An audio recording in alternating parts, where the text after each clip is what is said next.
Hola, ¿qué tal? Bienvenidos al rincón de Joseph.blogspot.com. Este es un rinconcito donde nos encontramos para enterarnos de las novedades de la ciencia, la tecnología, la informática. También es un magazine de cosas que encuentro por allí en versiones multimedia, escrito, en fotografías, en video, en lo que sea, ¿sí? Este es un magazine, una recopilación de todo un poco. No se sabe con qué te vas a encontrar, pero acá en el rincón de Joseph con toda seguridad está el rincón de Joseph.blogspot.com. No tenemos canal de Spreaker, no tenemos canal de iVoox, tampoco de Audioboo ni de YouTube propio. Solo recopilamos de todos un poco y enfocados hacia las novedades de la ciencia y la tecnología. Publicamos también RSS de blogs interesantes. Esto es el rincón de Joseph.blogspot.com. Y de vez en cuando también conversamos. También conversamos como vamos a hacerlo ahora.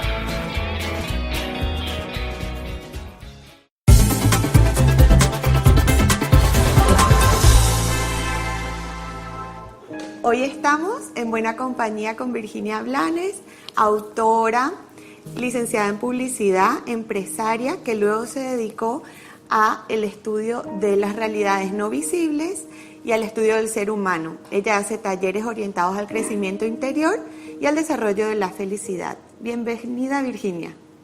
Encantada de estar con vosotros. Ay, gracias.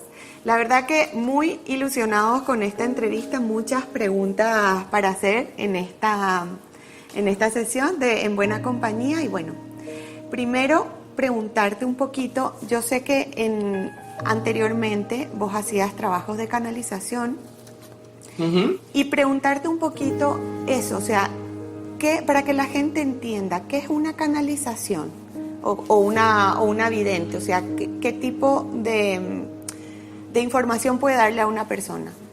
Bueno, depende, como todo, depende de los canalizadores, depende de los videntes, depende de qué tipo de entidades o qué tipo de información sea con la que conecta el canalizador.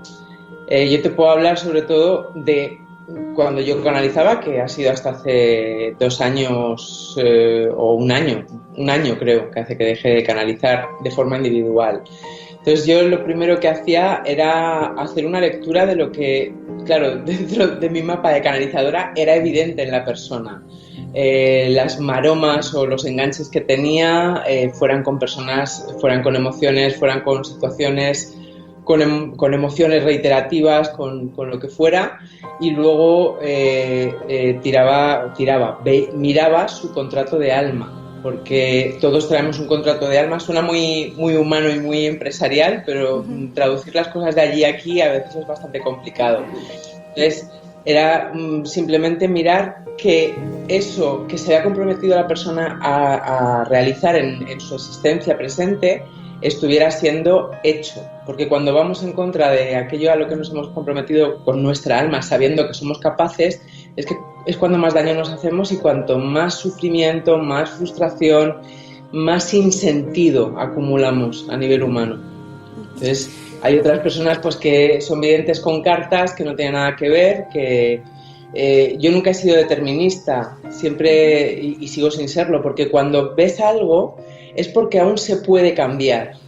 Cuando ves algo, sobre todo si es algo que a la gente le da miedo, que es calificado como malo, es porque aún se puede cambiar. Cuando algo no se puede cambiar y es inevitable, normalmente no lo vemos. No lo vemos porque eso ya está ahí. Entonces, cuando llegue, será porque es lo que tenemos que vivir y hay que vivirlo de la mejor forma posible y ya está.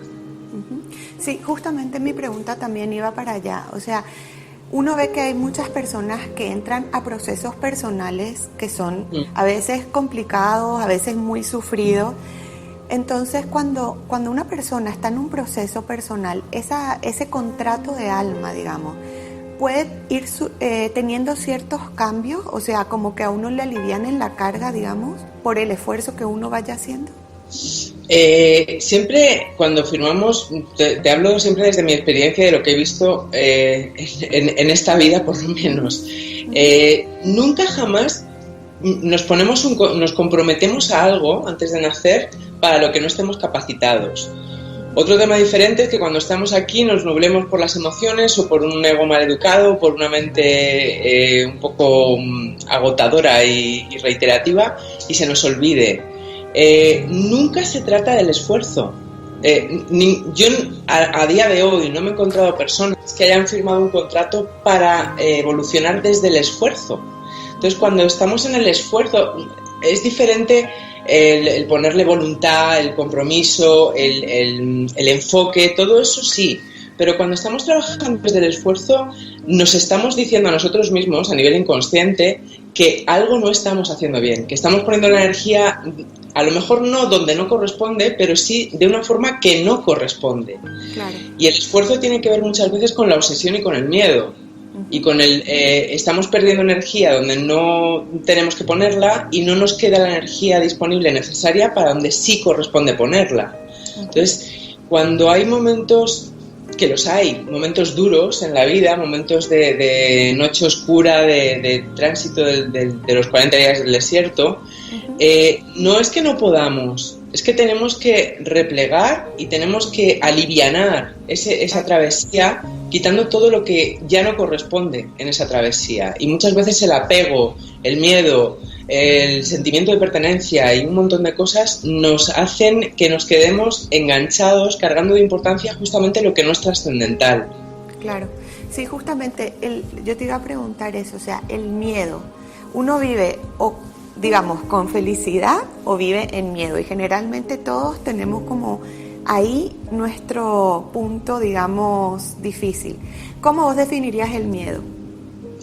Para mí el miedo es una de las grandes mentiras. El miedo, no voy a decir que no exista, porque en el momento que en la mente de alguien existe ya es real, pero es la gran mentira porque es algo mental.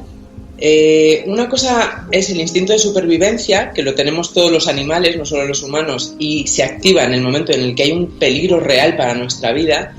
Y otra cosa es lo que los humanos llaman miedo, que yo creo que es la enfermedad del momento actual, la mayor pandemia que hay. El miedo nace de intentar controlar lo que no está bajo nuestro control y de estar puenteando lo que fue malo en el pasado a un posible futuro, o lo que no llegó a suceder en el pasado a un posible futuro.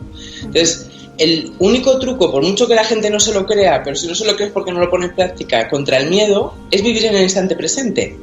Porque si venimos al instante presente, si todo está bien, si venimos al instante presente y nos damos cuenta de que todo está bien, el miedo desaparece. Si no está bien y, por ejemplo, estamos enfermos físicamente, bastante tenemos con enfocar nuestra energía en sanar nuestro cuerpo, con lo cual ya no queda sitio para el miedo. Y el miedo es la gran trampa porque impide que disfrutemos de lo que hay ahora, y lo que no disfruto ahora lo pierdo.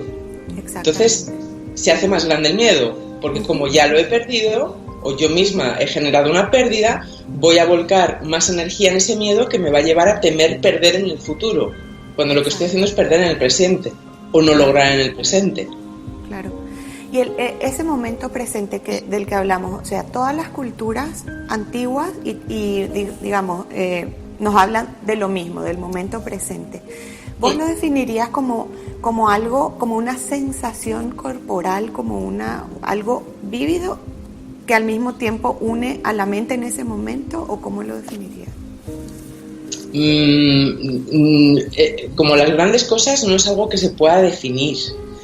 Sí, considero que si no tienes una consciencia corporal es muy difícil que estés en el momento presente. No puedes estar en el momento presente divagando mentalmente, huyendo a otras dimensiones, a otros posibles mundos paralelos, a un futuro o a un pasado. Pero hay una alineación en tu centro, hay un sentir que estás ocupando tu cuerpo y que estás plenamente presente en ti, aquí y ahora. Entonces, en el momento que te permites, porque no hay que lograrlo, eso está, solamente tenemos que llevar nuestra atención ahí. En el momento que te permites sentirlo, te das cuenta de que hay un lleno tan grande que no necesitas nada más. Y el ego ahí empieza a decir, uy, espera, vamos a enfocar, vamos a posicionarnos de otra manera, porque estos agujeros en los que yo me estaba cayendo no son reales. Entonces, ahí no prevés males futuros ni cargas con males pasados. Ahí estás siendo, y cuando surge algo, dispones de la energía para hacerte cargo de una forma operativa y sencilla de lo que ocurre en ese momento y de lo que he requerido. Claro. Y ahí mencionaste algo muy importante, el ego. ¿Qué es el ego? Para la gente que no sabe, porque mucha gente, lo mismo que el momento presente, hoy en día escuchamos el ego por todas partes, pero mucha gente realmente no entiende cuál es el significado real. Bueno, tengo un taller de 8 meses solo del ego, entonces... 8 meses. Claro, resumirlo en 3 minutos es un poco complejo. Claro. El ego, todos tenemos ego. Absolutamente todos. Yo siempre le digo a mis alumnos que no piensen que el ego es como el apéndice, que puedes ir a un señor que te lo estirpe. No podemos ni matarlo ni estirparlo de nosotros. Es una parte nuestra que en un principio tiene una función de ser nuestro aliado, de mostrarnos como un semáforo donde tenemos que frenar para prestar atención a algo que no está integrado, o que es una herida que hay que cuidar, o que no hemos recordado o no hemos transitado una vía que tiene que ver con una emoción o con un tipo de relación concreta. Esa es su función inicial, pero como nos adiestran a nivel social y educacional en el no mires, distráete, dispérsate y cárgate de importancia sin sentir que tiene sentido tu existencia, el ego se va convirtiendo en un monstruo, que eso es a lo que yo llamo los egos maleducados. Entonces, cuando el ego se convierte en un monstruo, él ha recibido una información nuestra, que es que no nos interesa su función real y que lo único que queremos es sentirnos a salvo. Y lo de a salvo lo entrecomillo muy mucho, porque es mantenernos en una seguridad ficticia. Entonces, en esa seguridad ficticia, el ego lo que va haciendo es coger todo aquello que tememos y nos va diciendo que existe para poder mantener su posición. Entonces, somos nosotros, desde nuestra inconsciencia, los que lo convertimos en un monstruo. Claro. Pero el ego no es ni bueno ni malo, es como todo lo demás. Depende de con qué lo alimentemos, en eso se va a convertir. Claro. Virginia, y como lo que vos decías, este contrato que uno trae del más allá para acá, para poder llevarlo a la realidad, uno en el camino se pierde y olvida. ¿Cómo reconectar uno con ese contrato? Por desgracia, venimos para algo y al final nuestra vida se convierte en volver a recordar para qué vinimos. Exactamente. Hay muchas escuelas, hay muchos caminos, hay muchas fórmulas o muchas formas, mejor dicho. Como lo primero, teniendo claro que no se consigue, que no hay una pastilla mágica, ni un curso ni de un fin de semana, ni de 3 años que lo logre, y que nadie lo va a hacer por ti. Absolutamente nadie. Lo que tú has venido a hacer solamente lo puedes hacer tú. Entonces, cuando alguien se da cuenta de que hay una desconexión que le hace sentir que no hay un sentido y que no hay una continuidad y que lo que hay es una frustración o una pena tan grande que ya no puede con ese agotamiento, tiene que tener muy claro que para llegar ahí ha ido poniendo capa sobre esa esencia vital que sí le da un sentido a la travesía en esta existencia. Y hay que ir quitando capa por capa. Y a veces esas capas simplemente dicen, ¡oh, no me he dado cuenta! La quitas y ya está. Pero muchas veces esas capas están tapando heridas primeras que tienen que ver con nuestro proyecto de sentido, o sea, cuando estábamos dentro de nuestra madre o con nuestra primera infancia, o con heridas que se nos han repetido en múltiples formas para mostrarnos que eso teníamos que sanarlos y que están, hablando en plata, podridas. Claro. Y cuando una herida está podrida, está engangrenada, claro. ¡Ostras! O sea, primero cuando la ves huele mal y segundo meterte a curarla es doloroso. Hay mucho, efectivamente. Entonces requiere mucho cuidado, requiere mucha paciencia y mucha consciencia de que por muchas capas que hayas quitado, estás en el primer paso. Porque aunque hayas logrado, cosa que no es lo normal, quitar todas las capas que te han alejado de tu esencia, si has llegado a la esencia, entonces tienes que empezar a hacer el trabajo para el que habías venido. Con lo cual no hay un principio.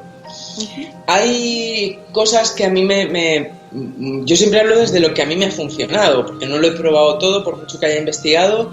Hay cosas que me han funcionado muy bien, hay cosas que son mucho más duras de mantener, sí. Pero toda la limpieza de cualquier tipo, sea lo que llaman las limpiezas kármicas de transgeneracional o todo tipo de limpieza, funciona siempre y cuando tengas en cuenta que si tú has caído ahí y si tú estás portando esa mochila es porque hay algo que es tuyo. Entonces, esto de yo devuelvo y esto es por tu culpa, esto no funciona jamás. Claro, no. Ni la una toma de conciencia. Claro, claro. Y desde ahí decidir qué es lo más difícil al final. O sea, tú puedes, como todos, tener un camino de felicidad y un camino de infelicidad. Y mentalmente la respuesta inmediata es yo quiero el camino de la felicidad. Pero internamente tú puedes tener resistencias porque si entras en el camino de la felicidad vas a tener que renunciar a tu inversión de vida, a tu modus operandi hasta ahora y a lo mejor a la gente que hay en tu vida y al trato que recibes de ellos. Y esa dicotomía interna mete a la persona en una lucha muy cruenta que ya no te deja ni siquiera moverte ni a un camino ni al otro.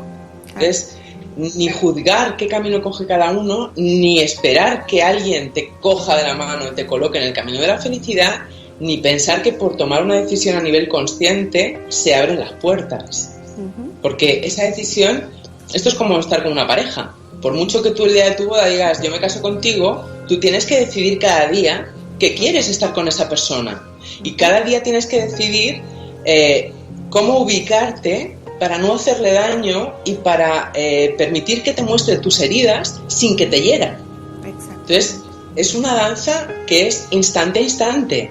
Exacto. En el momento que estás en la proyección del futuro y en el ego de lo que yo quiero lograr porque creo que otro lo ha tenido fácil, es imposible que andes ese camino. Claro, que volvemos de nuevo al momento presente y a ese trabajo continuo, o sea, volvemos a lo mismo. Y en ese sentido, por ejemplo, podríamos hablar de que si uno viene, digamos, a sacar las capas, podemos hablar de que si uno no terminó de sacar esas capas en esta vida, hablamos de un proceso de reencarnación, o sea, digamos, ese proyecto de alma que uno trae, o lo cumple ahora, o viene de nuevo para cumplirlo, o sea, hasta que lo tenga que cumplir, digamos, generalmente es el mismo proyecto. Bueno, imagínate que somos un puzzle y las piezas del puzzle, que son mi alma, o la tuya, o la de cualquiera que nos esté escuchando, están desperdigadas. Entonces, yo sé que yo soy un puzzle que me faltan 5 o 5.000 piezas y mi compromiso es encontrar esas piezas. Cada una de esas piezas es una experiencia vital. Una experiencia vital como puede ser el descubrir que soy abundante, el descubrir que tengo el permiso de gozar de la vida, el descubrir que las emociones no tienen por qué atraparme, que solamente son movimientos energéticos para mostrarme dónde estoy, así hasta el infinito. Cuando yo voy a nacer, digo, esta vida quiero ir a buscar la pieza 7 y la pieza 22. Esa pieza 7 es la abundancia. Y yo voy a nacer en un entorno que me facilite por proximidad o por oposición que yo vea que soy abundante. O sea, o de unos padres abundantes que me muestren lo que es la abundancia, o de unos padres absolutamente miserables que me muestren que esa no es la vida que yo quiero y que hay posibilidades de otra cosa. Ajá. Yo puedo darme cuenta, tomar conciencia, o puedo enredarme por el sentimiento de pertenencia, por las lealtades ciegas, por la necesidad y el miedo de quedarme sola sin un plan, en repetir el más de lo mismo. Entonces, cuando me muera, cuando salga del cuerpo, diré, ay, la que lía otra vez. No lo hice. La fiesta. Claro. Entonces, eso cuando estamos en ese tránsito no es el fustigarnos, no hay un juez que nos castigue, nadie que nos señale, nos diga lo que has hecho, lo que no has hecho. Al contrario, hay un montón de guías, maestros, llámalo como quieras, que dicen, bueno, venga, vamos a montar otro juego. Claro. Y nos ayudan a volver a montar el juego para recuperar esa pieza que yo quería recuperar y que está en mi mano recuperar. Entonces, que consigamos todas las piezas que forman nuestra alma en una vida o en un eón de vidas una detrás de otra, realmente da igual, porque el tiempo lo vivimos nosotros como seres mortales, pero el tiempo a nivel cósmico no es una realidad, es algo absolutamente relativo. Claro, entonces pues depende del trabajo interno de uno, del tomar conciencia, volver y repetir la misma tarea, o cuando uno, digamos, toma esa pieza es, ok, ahora vamos por la pieza siguiente y así sucesivamente hasta armar. Efectivamente. Efectivamente. Y si una persona en una vida consigue incorporar las piezas para las que se haya comprometido, tiene un momento en el que puede decidir seguir disponiendo de todo eso o marcharse para montarse la siguiente, o también iluminarse. Hay quien se llega a iluminar, aunque no sea lo usual. Claro, no, definitivamente. Por lo menos de la gente que uno conoce normalmente, difícil. No. Entonces, una pregunta que tenía era, vos sabés que nosotros en Aldea Luna tenemos una labor que va muy enfocada a la reconexión de las mujeres con su propia esencia y sus propios valores y su propio poder para poder venir a cumplir lo que vino a cumplir con esa energía, digamos, porque nacemos como mujeres o como hombres para desarrollar también algo, porque por algo llegamos con esa energía. Entonces, ¿cuál es tu visión de la energía femenina? Bueno, yo me acuerdo cuando empecé a juntarme con gente del mundo espiritual o de la consciencia, siempre les oía decir que el poder estaba en las mujeres. Claro, yo soy mujer. Y siempre me quedaba extrañada, porque decía, ¿cómo? ¿Qué incoherencia que todos digan que el poder está en las mujeres y sin embargo cuando tú vas a talleres o lees libros de consciencia, leche, la mayoría están escritos por hombres y dirigidos por hombres? Entonces, como ¿qué es lo que no encaja aquí? Porque las mujeres están acobardadas y sí van de alumnas, pero no hacen movimientos internos. Estoy hablando en general, por supuesto, pero es lo general. Hasta que, bueno, pues fueron pasando los años y yo tengo una teoría, vamos a llamarlo teoría, el poder femenino y el poder masculino, que no tiene que ver con el hombre y con la mujer, el poder del yin y el poder del yang, son poderes absolutamente coexistentes y están en una mujer y están en un hombre. Y hay momentos en que debemos de manifestar más el yin y hay momentos en que debemos manifestar más el yang para nuestro propio equilibrio. En una pareja eso genera una danza armónica, con nosotros solos genera un potencial ilimitado y a todos los niveles eso es imprescindible. Pero a nivel humano, dentro de unos cuerpos físicos, el poder está en las mujeres porque las mujeres somos las madres. Y las madres son las que tengan o no vínculo con sus hijos, el poder absoluto de convertir a esos niños y esas niñas en seres conscientes o en seres mendigantes, dependientes, tóxicos e infelices. Entonces, hace muchos siglos, demasiados, que por miedo, y digo por miedo, pero no del hombre, por miedo del hombre y porque la mujer debió entrar en miedo para dejarse usurpar ese poder. Claro. Las mujeres fuimos tachadas de brujas, que la bruja es la sabia, no es la mala. Esto ya viene de Walt Disney y otras cosas.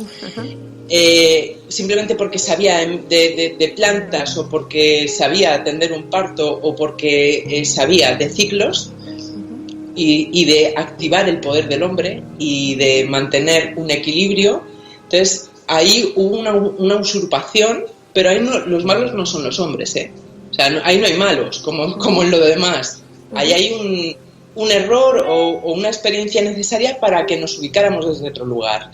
Y desde ahí, la mujer en general se doblega, se somete y se convierte en la gran víctima. Desde la víctima jamás podemos manifestar nuestro poder. Claro, exacto. Entonces, una mujer como víctima, que se autovictimiza y que evidentemente va a buscar un macho que sea un verdugo para mantener ese papel de víctima, va a criar a sus hijos, a los niños, para que sean sus machos sin darles el permiso de crecer, y a las niñas para que mantengan esa infelicidad a la que ella ha elegido someterse, para que no le muestren que era posible vivir desde otro lugar. Entonces, hasta que no cambie ese papel en la mujer y la mujer retome su poder, pero no confrontándose o enfrentándose al hombre, sino desde un equilibrio interno, no va a haber un cambio de evolución real en el planeta. Exacto. Por eso el poder está en las mujeres. Claro. Y, o sea, yo veo la diferencia, como estoy involucrada en esto, la diferencia entre lo que es este despertar del movimiento femenino de reconocernos de nuevo versus el feminismo. ¿Tu opinión? ¿Tu opinión? Me gustaría escuchar tu opinión. Yo estoy totalmente en contra del feminismo. O sea, valoro la labor de unas mujeres en un determinado momento que lograron una mínima igualdad social para nosotras. Pero de eso hace más de un siglo, y cada vez que entramos en la energía del feminismo estamos entrando en guerra, en confrontación directa con el macho, y la hembra necesita al macho igual que el macho necesita a la hembra. Y no estoy hablando de un tema sexual o marital, sino de un tema energético. Las mujeres tenemos unas funciones vitales porque tenemos más energía femenina y los hombres tienen otra, y son complementarias. Entonces, cada vez que, y de hecho yo me lo encuentro muchísimo, cada vez que una mujer feminista se muestra ante un hombre, le está dando el mensaje doble de no me hagas de macho, pero internamente está necesitando al macho. Entonces llega un momento en que el hombre no sabe qué narices hacer y se queda totalmente acobardado, sin tratarte bien, pero sin tratarte mal, pero al final sin tratarte. Claro, o sea, se queda loco. Sí.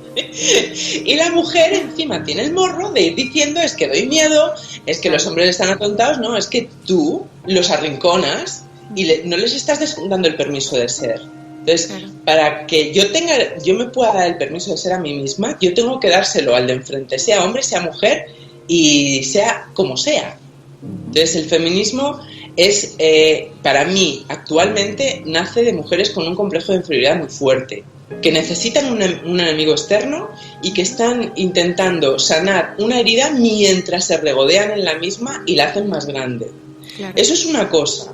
Otra cosa es que la mujer perdamos la vergüenza a la que nos ha sometido la Iglesia Católica, dejamos de sentirnos sucias simplemente por ser mujeres, tengamos que escondernos por ser capaces de mirar o de tener una sensibilidad que es más fácil o más evidente en el yin que en el yang.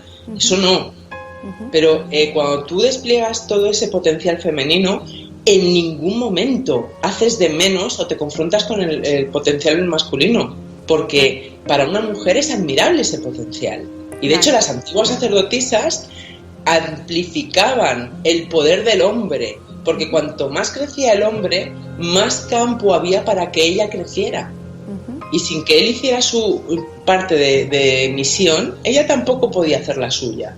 Entonces, no estoy a favor de los cursos solo para mujeres, no estoy a favor de los cursos solo para hombres, no estoy a favor de los cursos o los talleres o las corrientes que dicen las mujeres al poder y vamos a hacerle pagar a los hombres lo que nos han hecho a nosotras. Claro. A mí los hombres no me han hecho nada. Y si me han hecho algo, se lo he permitido yo. Entonces, vamos a salir ya del enemigo y vamos a hacernos cargo de lo que nos hemos hecho. Bendiciendo a las que antes de nosotras pasaron por lo que pasaron. Fuéramos nosotros en otra forma o no. Y agradeciendo y rindiendo un homenaje o haciendo sagrado ese camino, pero no desde el odio, no desde la guerra. Totalmente. Pero este cambio de era que estamos teniendo con tantas cosas que está trayendo, uno ve este movimiento de, yo llamo siempre, volvemos a lo mismo, como un renacer de esa energía femenina por todas partes. O sea, uno se lo ve desde los anuncios, no, ni siquiera el feminismo, o sea, es como que le están a la mujer dando un papel que para mí es una traducción de lo que el universo mismo está haciendo, que es trayendo de nuevo esta energía para que volvamos a encontrar un balance. ¿Vos cómo ves ese movimiento de resurgimiento, digamos, de este tipo de energías? Bueno, creo que hay una parte que es un poco políticamente correcta, que es que como se nos ha hecho tanto de menos, eso se ve en el cine. Las mujeres hasta hace 30 años eran las que gritaban histéricas y pedían ayuda al macho, y ahora son las que van con la espada y salvan al macho. Claro. Entonces, es un movimiento de compensación, como todos los movimientos generales, mientras estamos en la dualidad. No creo que haya una forma de manifestar quién eres en realidad si te enfocas solo en el femenino o en el masculino.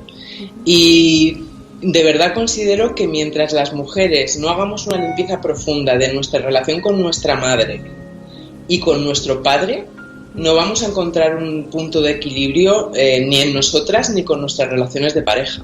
Entonces, más allá del tema de la conciencia, la espiritualidad o cómo se está moviendo el mundo a nivel social y político, es un tema profundo de encontrar el equilibrio y la paz dentro de ti. Entonces, para mí la clave está en dejar de buscar enemigos y atreverte a manifestar quién eres. En el momento que te empiezas a atrever a manifestar quién eres, si tu mayor potencial está en tu yin, no te va a dar vergüenza que eso salga, pero no lo vas a sacar para doblegar a nadie, ni para demostrar que es el otro peligro. Ahora vamos a demostrar que nosotras podemos. No, es que nosotras podemos. No hay nada que demostrar. Exacto. Siempre que hay una necesidad de demostrar está el ego por ahí. Claro, y una carencia. Claro. Y lo que yo sé que vos haces unos talleres fabulosos, pero hay uno que para mí, bueno, yo no sé si se puede explicar en algo, pero el taller del corazón de dragón me parece que es fabuloso. ¿Nos puedes contar un poquito de en qué consiste? No. A ver, el taller del corazón del dragón es mi taller por excelencia. Está totalmente canalizado y tiene un punto, entre comillas, fuerte, que son unos viajes que hacemos dentro del taller. Y hay gente que lleva haciendo el taller, pues yo lo llevo haciendo desde el 98, y hay gente que lo lleva repitiendo año tras año desde el 98, porque cada año, aunque hay una base que es la misma, cada año es diferente. Todo está en movimiento y varía.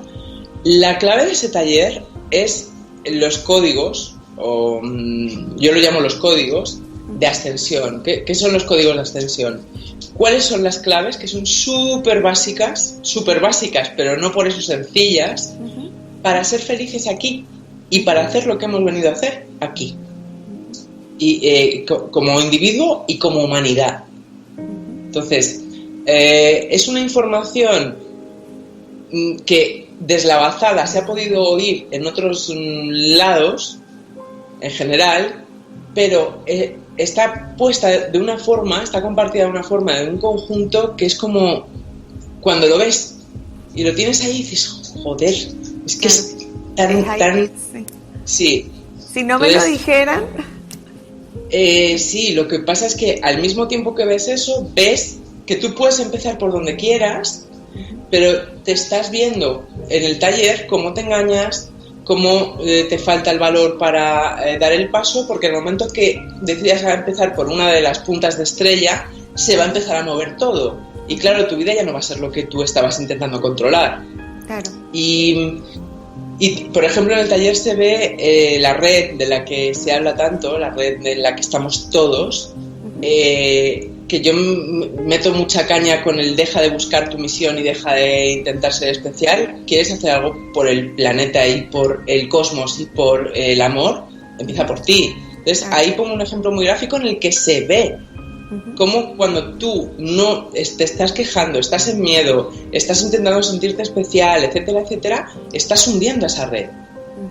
Y mientras uno eleva esa red, la misma energía que pone uno para elevarla, uno para hundirla es como 10 veces mayor. Porque es mucho más fácil destruir que construir. Claro. O tirar hacia abajo que sostener. Entonces es un taller muy, muy, muy energético, muy, muy... Sí, yo hablo, hacemos esos viajes energéticos, pero es muy vivencial, es muy de sentir, es muy de piel. Bueno, ese es el taller que queremos traer a Miami, justamente. Por eso lo nombraba. ¿Es un taller de cuántos días? 1 día y medio. Ajá, ok. Bueno, pues... Un día y medio de tiempo humano. Claro, pero intensísimo. Sí, porque 15 días antes de mis talleres, pero esto con todos mis talleres, 15 días antes yo conecto ya por la red con la gente que va a venir al taller. Entonces ya están teniendo sueños, ya están teniendo experiencias clarificadoras en el sentido de que la vida te pone delante lo que te toca mirarte ahora. Y te lo pone pero con neones y claro. muy de frente. Y como hasta 3 días después del taller hay un proceso muy intenso y luego hay 40 días después hasta que todo eso en el cerebro, si tú lo permites, te va generando las nuevas rutas neuronales. Entonces... Claro, es intenso, ¿no? De verdad que nos encantaría traer el taller aquí. Bueno, yo sé que se va a dar, en su momento se va a dar. Así que bueno, Virginia, muchísimas gracias por este tiempo, de verdad que un placer enorme que nos hayas dado este tiempo tan maravilloso y bueno, gracias. Igualmente, ha sido un gusto, Adriana.